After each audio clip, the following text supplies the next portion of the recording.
सब कैसे हैं? मैं उम्मीद करता हूं कि बहुत अच्छे होंगे और अपनी पढ़ाई को बहुत अच्छे से कर रहे होंगे।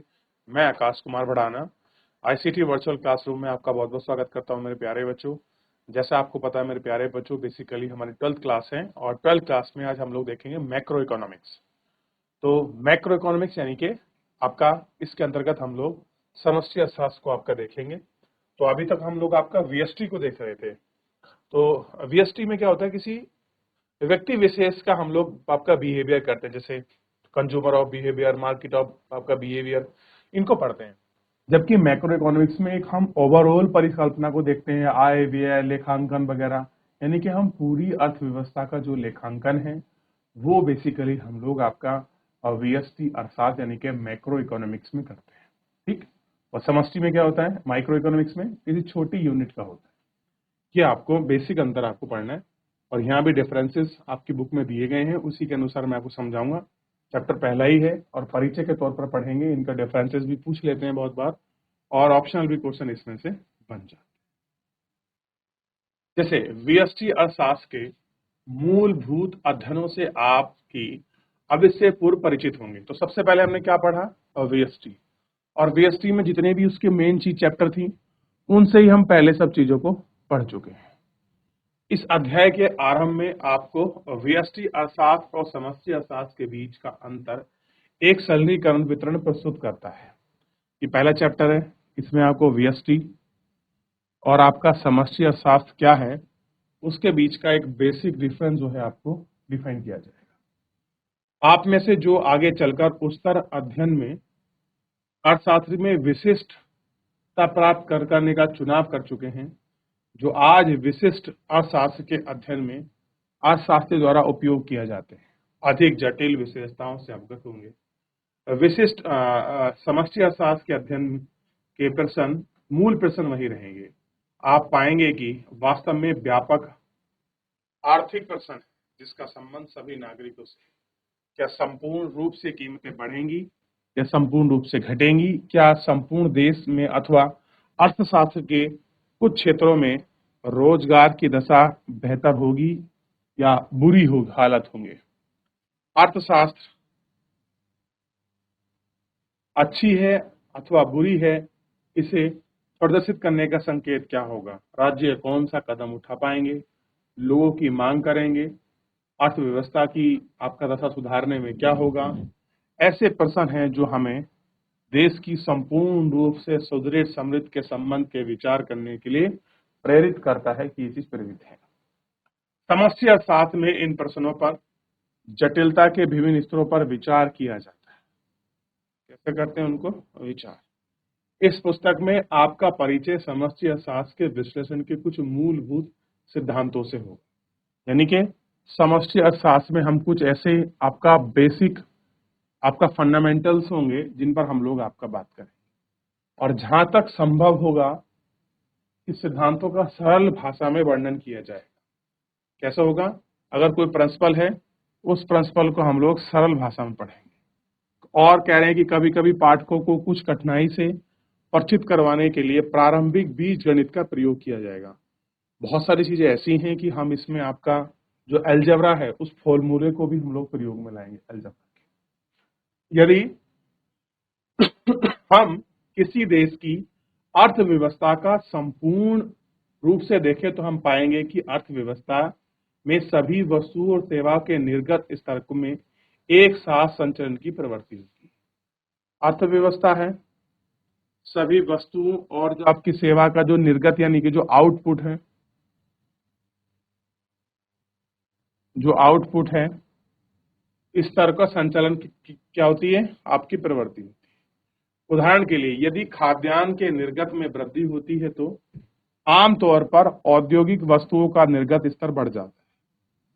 औद्योगिक वस्तुओं में भी विभिन्न प्रकार की वस्तुएं निर्गत में एक साथ वृद्धि करती है और ह्रास की प्रवृत्ति होती है। इस प्रकार के विभिन्न वस्तु और सेवा की कीमत में साधारण एक साथ बढ़ने या घटने की प्रवृत्ति होती है। हम विभिन्न उत्पादक इकाइयों में रोजगार के स्तर में एक साथ घटते या बढ़ते हैं।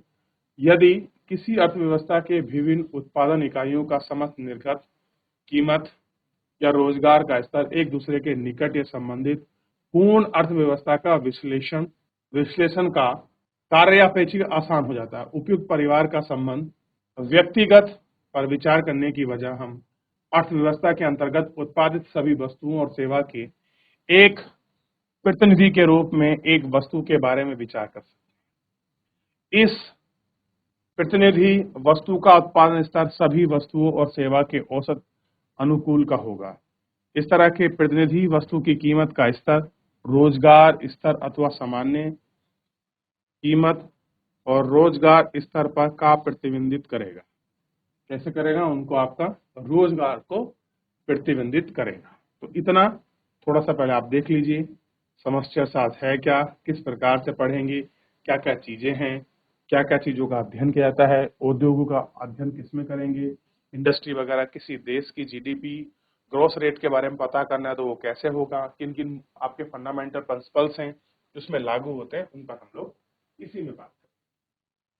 समष्टि अर्थशास्त्र में हमने सामान्य इस विश्लेषण को सरलीकृत किया है कि एकल काल्पनिक वस्तुओं पर ध्यान केंद्रित करने से कैसे देश का उत्पादन तथा रोजगार के स्तर का संबंध विशेषताओं का मतलब कहलाता है परिवर्तित जैसे कीमत, ब्याज दर, मजदूरी दर, लाभ इत्यादि से है।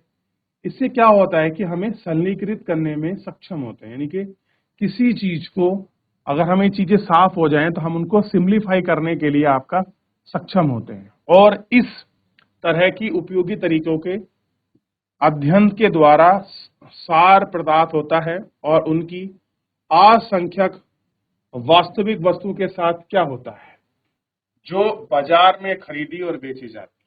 क्योंकि सामान्यतः हम देखते हैं कि कीमत ब्याज, मजदूरी, लाभ इत्यादि के साथ होता है।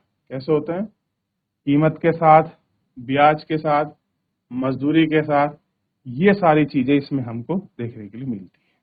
कमबेश वे दूरी के साथ साथ भी होती है, खास तौर पर जब इन गुणों को तेजी से बदलाव आना शुरू होता है तो कीमतें आपका बढ़ने लगती है, जिसे मुद्रास्फीति कहते हैं। यानी कि मुद्रास्फीति क्या है, यहां ध्यान दीजिए। कीमतें बढ़ी और जो आपका वस्तु है, वस्तु की जो मांग है, मांग आपकी घट जाएगी। अच्छा, जब कीमतें बढ़ रही है तो वस्तु की मांग घटेगी या बढ़ेगी? कार्य में बढ़नी चाहिए तो ही तो कीमत बढ़ रही है, लेकिन थोड़ी वस्तु कीमत फर्क पड़ता है इसमें। कीमत ज्यादा होगी तो लोग उसको आपका खरीदने वाले कम होंगे। कीमत बढ़ जाती है जिसे मुद्रास्फीति कहा जाता है। यह रोजगार और उत्पादन के स्तर गिर जाते हैं, जिन्हें मंदी कहते हैं। अगर आपका रोजगार का और उत्पादन का स्तर गिर जाए तो हम क्या कहलाएंगे? मंदी। इन्हीं परिवर्तित यानी इन्हीं विशेषताओं के संचालन की सामान्य दिशा सभी व्यक्तिगत वस्तुओं के लिए सामान्यतः उसी प्रकार की है जैसे कुल मिलाकर अर्थव्यवस्था के लिए समस्त रूप में दिखाई पड़ती है।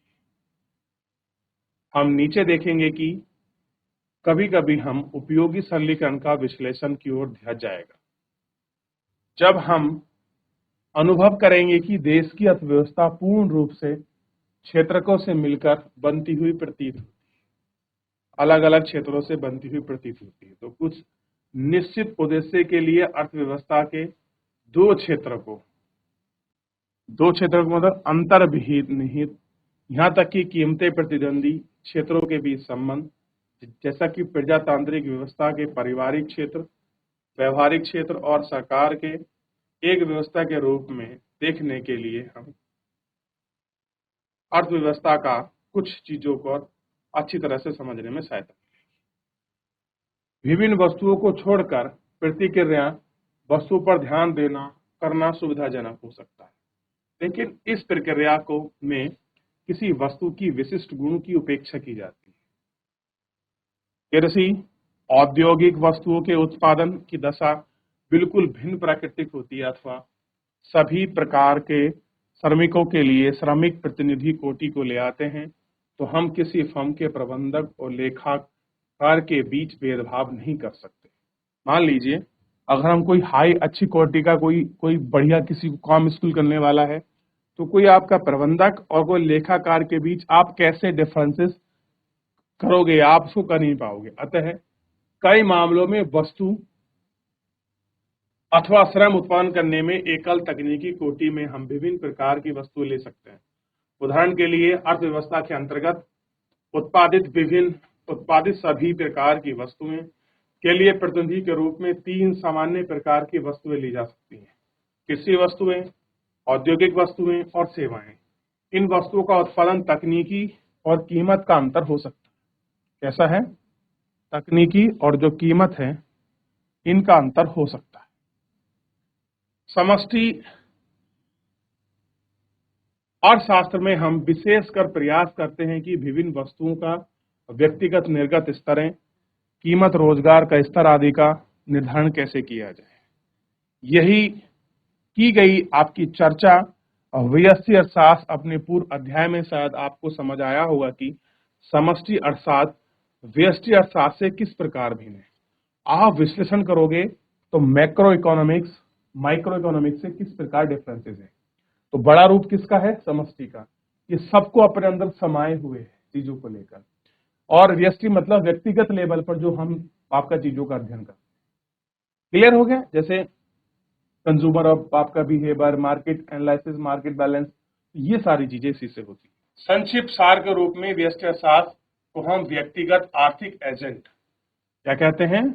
व्यक्तिगत आर्थिक एजेंट के रूप में कहा जाता है। और प्रेरणा, वे चलित होते हैं कि प्रकृति का उल्लेख मिलता है। ये व्यष्टि का अर्थ होता है छोटा एजेंट, अर्थात उपभोक्ताओं की अपनी रुचि और आय के अनुरूप क्रय के लिए वस्तु का इष्टतम संयोग, यानी कि क्या मेरी आय के हिसाब से सबसे अच्छा रहेगा। आप दुकान में जाते हैं, दुकान में बहुत सारे गिफ्ट रखे होते हैं, 10,000, 5,000, 100, 500, 200, 300। तो जैसी आपकी आय होगी, आपका चुनाव उसी प्रकार के इष्टतम यानी कि एक आपके वंश को चुनने का होगा। किसके अनुसार? आपकी आय के अनुसार ही ये सारी चीजें चुनने का जो है, आप उनको चुनोगे। किसके अनुसार? आपकी जो आय है उस आय के अनुसार आप अच्छे से चुनोगे। ठीक। उत्पादक जो अपनी उत्पादित वस्तुओं से अधिकतम लाभ अर्जित करने के लिए अपनी लागत को कम से कम रखता है और वस्तुओं को ऊंची कीमत पर बेचता है। यानी कि किसी ने कोई चीज का उत्पादन किया, जो आपका प्रोड्यूसर है, सारी वस्तुओं क्या होगा? आपका लाभ कमाएंगी और कम अमाउंट का रख रखाव करेगा और वस्तुओं को ऊंची कीमत पर बेचेगा। यानी कि प्रोडक्शन जो रेट है वो कम है और प्रॉफिट रेट कैसा है आपका? ज्यादा है। दूसरे शब्दों में व्यष्टि अर्थशास्त्र मांग और पूर्ति व्यक्तिगत बाजारों का अध्ययन है। इसमें आर्थिक भूमिका निभाने वाला अथवा निर्णय भी व्यक्तिगत होता है। क्रेता या विक्रेता कंपनी भी जो अपने लाभों को अधिकतम करने का प्रयास करते हैं। ठीक। उत्पादक और विक्रेता उनके व्यक्तिगत संतुष्टि अथवा कल्याण स्तर पर बड़ी कंपनी का अर्थ व्यष्टि है, उसे शेयर धारकों के हित में कार्य करना पड़ता है। कैसे है? उसे शेयर धारकों के हित में अपना कार्य करना, जो संपूर्ण देश के हित के लिए नहीं है। व्यष्टि अर्थशास्त्र के लिए हम आपका मैक्रो का तात्पर्य होता है बड़ा, संपूर्ण देश को प्रभावित करता है। मुद्रास्फीति, बेरोजगारी का उल्लेख नहीं है, मान लिया गया है कि परिवर्तित नहीं है। व्यक्तिगत क्रेता का रहता है। व्यष्टि अर्थशास्त्र समष्टि अर्थशास्त्र के निकट तब आया जब उसने एक संतुलन यानी कि मांग और पूर्ति के संतुलन की अर्थव्यवस्था के बाजार को दिखलाया। समष्टि अर्थशास्त्र में संपूर्ण अर्थव्यवस्था की स्थिति को संबोधित करने का प्रयास है। समष्टि में कैसा है? आपका होल इकोनॉमिक्स की स्थिति जो है उनको आपका संबोधित करने का प्रयास किया जाता है। आधुनिक अर्थशास्त्र के जनक एडम स्मिथ, ध्यान रखना, बार बार पूछा जाता है कि मॉडर्न इकोनॉमिक्स का फादर किसको कहा जाता है? तो ध्यान रखिए, एडम स्मिथ को। उन्होंने सलाह दी कि प्रत्येक बाजार को संपूर्ण देश के धन कल्याण के बारे में अलग अलग विचार करने की आवश्यकता नहीं होगी। अर्थशास्त्रियों को कालक्रम में अन्वेषण का मतलब होता है इन्वेस्टिगेशन किया है उन्होंने और उनको आगे देखना होगा। अलग अलग किया है और उनको अलग अलग देखना होगा। ठीक, तो इस प्रकार इन्होंने पूरा अच्छे से समझाया है और आपको बताया है कि कैसा क्या कुछ है। क्लियर है? देखिए बच्चों, पीछे देख लीजिए थोड़ा सा, देखिए फिर आगे बढ़ेंगे। चलिए थोड़ा सा पढ़ते हैं एडम स्मिथ के बारे में। मॉडर्न फादर ऑफ इकोनॉमिक्स कहे जाते हैं एडम स्मिथ। देखिए, एडम स्मिथ को आधुनिक अर्थशास्त्र के जनक के रूप में जाना जाता है। उस समय यह विषय राजनीतिक अर्थशास्त्र के रूप में जानते थे। पहले क्या था? पॉलिटिकल इकोनॉमिक्स के रूप में इसको ऐड करते थे। वे इसका कहाँ के थे? स्कॉटलैंड के निवासी थे। ग्लासगो विश्वविद्यालय में प्रोफेसर थे। उन्होंने दार्शनिक शास्त्र में प्रशिक्षण प्राप्त हुआ, यानी कि फिलॉसफी में। उनकी प्रकाशित पुस्तक में इंक्वायरी टू द आपका nature and counts of the wealth of nation 1776 के विषय का मुख्य व्याख्यान पुस्तक के रूप में जाना जाता है। पुस्तक के अनुच्छेद से कसाई किडमन और नान बाई को परोपकारिता की भावना से हम भोजन की उम्मीद नहीं करते, बल्कि वे स्वयं को सार्थक की पूर्ति के लिए ऐसा करते हैं। हम अपनी जरूरतों की बातें करते हैं, ना कि हम मानवता की। यहाँ तक कि वे स्वयं प्रेमी और उनकी आवश्यकताओं के लिए भी चर्चा नहीं करते, लेकिन उनकी सुविधाओं के लिए स्वतंत्र बाजार की वकालत जरूर करते हैं। स्मिथ ने फ्रांस के फियोटेरिस राजनीतिक अर्थशास्त्र के महान विचारक थे। ये लोग क्या थे? एक आपका महान विचारक के रूप में।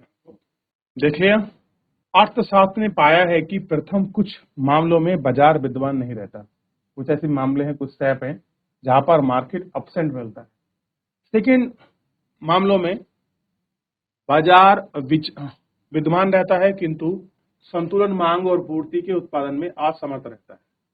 तृतीयक जो सबसे महत्वपूर्ण है, अधिकांश स्थिति में समाज कुछ महत्वपूर्ण सामाजिक लक्ष्यों की प्राप्ति के लिए निस्वार्थ रूप से रोजगार, प्रशासन, प्रतिरक्षा, स्वास्थ्य के क्षेत्र में कार्य करने के निर्णय लेता है, जिनके व्यक्तिगत आर्थिक एजेंटों के द्वारा आर्थिक निर्णय में कुछ प्रस्ताव प्रभाव में परिवर्तन पड़ता है। इनके उद्देश्य के लिए समष्टि अर्थशास्त्र के विद्वानों का करोपकान व अन्य बजट नीति व मुद्रा पूर्ति के बदलाव वाली नीतियां हैं। ब्याज दर, मजदूरी, रोजगार, निर्गत का बाजार करने वालों का अध्ययन करना पड़ता है। अतः समष्टि अर्थशास्त्र का मूल व्यष्टि अर्थशास्त्र में होता है, क्योंकि इसमें बाजार की मांग और पूर्ति की शक्ति के समस्त प्रभावों का अध्ययन करना पड़ता है। यदि बाजार आवश्यक हुआ तो इन शक्तियों के परिवर्तन के लिए लक्षित नीतियों का प्रयोग करना पड़ता है। यह बाजार में बाहरी समाज के रुचि का अनुकरण कर लेने के लिए होता है। भारत में जैसे कि विकासशील देश, इस प्रकार का चुनाव बेरोजगारी से दूर अथवा कम करने के लिए सभी नागरिकों को शिक्षा और प्राथमिक चिकित्सा उपलब्ध कराने का, सुशासन प्रदान करने, देश को सुनिश्चित प्रतिरक्षा प्रदान करने के लिए इस प्रकार का चयन करना पड़ता है। समष्टि अर्थशास्त्र को दो सामान्य विशेषताएं हैं जो उपयुक्त सूची की स्थिति में प्रयोग कर सकते हैं। प्रथम, समष्टि अर्थशास्त्र में निर्णयकर्ता कौन होते हैं? समष्टि अर्थशास्त्र नीतियों का अनुपालन राज्य स्वयं अथवा वैधानिक निकाय जैसे भारतीय रिजर्व बैंक, भारतीय प्रतिभूति विनियामक बोर्ड, इसी प्रकार की संस्था हैं जो विधि अथवा भारत के संवैधानिक में जैसा कि परिभाषित की गई है, ऐसे प्रत्येक निकाय को एक अधिक सार्वजनिक लक्ष्य का अनुपात करना होगा। ये लक्ष्य व्यक्तिगत आर्थिक एजेंट का लक्ष्य नहीं होता, जो कि निजी लाभ कल्याण को अधिकतम करना चाहते हैं। अतः व्यष्टि अर्थशास्त्र को एक एजेंट मूल के रूप में आपका व्यक्तिगत निर्णय से अलग है। द्वितीय चरण में समष्टि अर्थशास्त्र का निर्णय क्या करने का करें। समष्टि को आर्थिक उद्देश्य को बाहर करना पड़ता है। जिन सार्वजनिक आवश्यकताओं की चर्चा हमने ऊपर की है, उनके लिए आर्थिक परियोजन का निर्णय करना पड़ेगा और इस प्रकार के क्रियाकलाप का लक्ष्य निजी हितों के लिए नहीं होता, बल्कि इनका अनुपालन संपूर्ण जगत की कार्रवाई के लिए किया जाता है। ऐसा है संपूर्ण जगत के। आर्थिक एजेंट क्या है? आर्थिक इकाई, आर्थिक एजेंट हमारा तात्पर्य व्यक्ति और संस्थाओं से है जो आर्थिक निर्णय लेते हैं। उपभोक्ता हो सकते हैं, यानी कि जो भी निर्णय लेते हैं वो उपभोक्ता भी हो सकते हैं। और क्या कितना अंतर करेंगे? वस्तु और सेवा के उत्पादक भी होते हैं। क्या उत्पादन करें, कितना करें, सरकार करे, निगम करे, बैंक जैसी संस्था भी होती हैं जो विभिन्न प्रकार के आर्थिक निर्णय लेती है। कितना खर्चा, क्या साख, क्या ब्याज दर, कितना कर लगा। तो ये सारी चीजें इसमें डिपेंडेंसी होती है और सब चीजों को हम लोग इसमें आपका अच्छे से देखते हैं। क्लियर है? ये आपको ध्यान। चलिए इसको देख लीजिए, फिर आगे बढ़ेंगे। देख लिया बच्चों, तो आर्थिक एजेंट को पढ़ा। तो कल हम समष्टि अर्थशास्त्र का जो उद्भव है उसको पढ़ेंगे। तो बेसिकल डिफरेंस था मैक्रो और मैक्रो और आपका माइक्रो, जो हमारी इकोनॉमिक्स है, यानी कि वीएसटी और समष्टि अर्थशास्त्र के बीच। मैं कल आपको लिखकर दिखाऊंगा, पूरी परिभाषा बताऊंगा, आपको स्पष्ट हो जाएगा। फिलहाल आज के लिए इतना ही, धन्यवाद।